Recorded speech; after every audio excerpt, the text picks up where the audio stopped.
പാലായിൽ ഇടതുപക്ഷം ഉദ്ദേശിക്കുന്നത് പോലെ അവിശ്വാസ പ്രമേയത്തിലൂടെ യുഡിഎഫിനെ ഭരണത്തിൽ നിന്നും മാറ്റാൻ കഴിയില്ലെന്ന് ഫ്രാൻസിസ് ജോർജ് എം പി. ചില തെറ്റിദ്ധാരണകളും കൗൺസിലർമാരുടെ പരിചയക്കുറവും മൂലമുള്ള പ്രശ്നങ്ങളാണ് നഗരസഭയിലുള്ളത്. പറഞ്ഞു തീർക്കാവുന്ന പ്രശ്നങ്ങൾ മാത്രമാണ് നിലവിലുള്ളത്. യുഡിഎഫ് നേതൃത്വം ഇടപെട്ട പ്രശ്നം പരിഹരിക്കും. ചെറിയ ചില തെറ്റിദ്ധാരണകളുടെയും ചില ചില്ലറ പ്രശ്നങ്ങളുടെയും പേരിലാണ് അങ്ങനെ ഒരു പ്രശ്നം ഉണ്ടായിട്ടുള്ളത്. അത് വാസ്തവത്തിൽ സംസാരിച്ച് അവിടെ തന്നെ തീർക്കാവുന്ന ഒരു പ്രശ്നം ഉണ്ടായിരുന്നുള്ളൂ, ഞാൻ മനസ്സിലാക്കുന്നിടത്തോളം.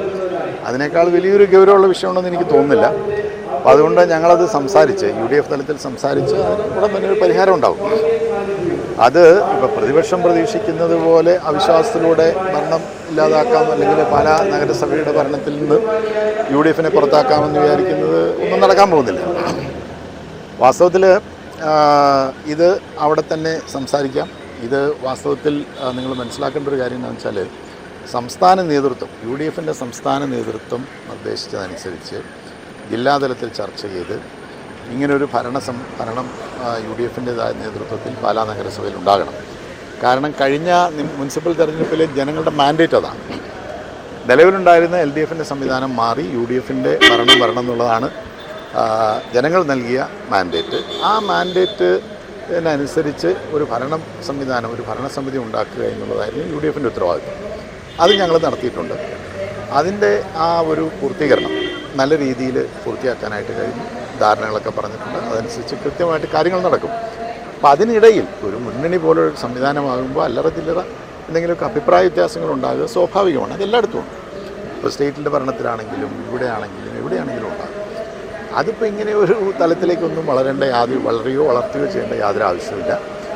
കുറച്ച് പരിചയക്കുറവിൻ്റെയൊക്കെ ചില പ്രശ്നങ്ങളുണ്ട്, പുതിയ അംഗങ്ങളൊക്കെയാണ്. അപ്പോൾ അതുകൊണ്ട് അതെല്ലാം രമ്യമായിട്ട് തന്നെ UDF തലത്തിൽ ഞങ്ങൾ ചർച്ച ചെയ്യുന്നത്. ഇപ്പോൾ ഇവരുടെ ഒരു നടപടി, അതായത് ഇപ്പോൾ പൊതു മതത്തിലേക്ക് എത്തിച്ച് ഇത്തരത്തിലൊരു ചർച്ചയിലേക്ക് ആക്കിക്കൊണ്ടുവന്നു വെച്ചു, അതായത് അവർ ആ വിശ്വാസം പിൻവലിക്കുന്നു എന്നാണ് പറഞ്ഞത്. അപ്പോൾ ആ രീതിയിലേക്ക് പോയ സാഹചര്യം അത് ശരിയാണെന്ന് തോന്നുന്നു. അല്ല, അത് ഒഴിവാക്കേണ്ടതായിരുന്നു. ഞാൻ പറഞ്ഞല്ലോ, കുറച്ചൊരു പരിചയക്കുറവിൻ്റെയൊക്കെ ഒരു പ്രശ്നം ഉണ്ടാകും. അതിനെ ആ രീതിയിൽ കണ്ടാൽ മതി.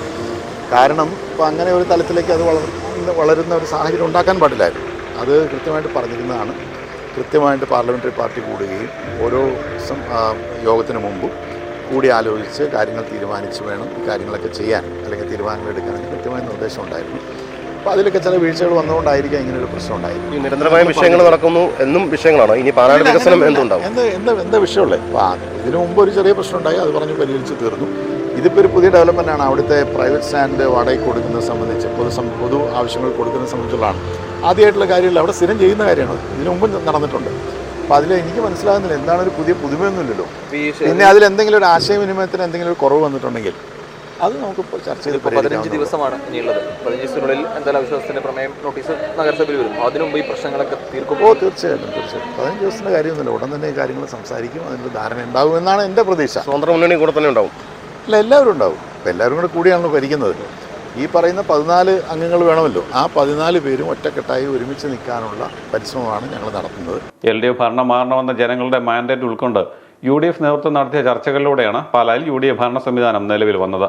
നേതൃത്വം ഇടപെട്ട ചർച്ചകളിലൂടെ പ്രശ്നം പരിഹരിക്കാൻ കഴിയുമെന്നാണ് പ്രതീക്ഷിക്കുന്നതെന്ന് ഫ്രാൻസിസ് ജോർജ് പറഞ്ഞു. സ്വതന്ത്ര കൂട്ടായ്മയ്ക്കെതിരെയുള്ള പ്രമേയം ഒഴിവാക്കേണ്ടതായിരുന്നുവെന്നും ഫ്രാൻസിസ് ജോർജ് പറഞ്ഞു.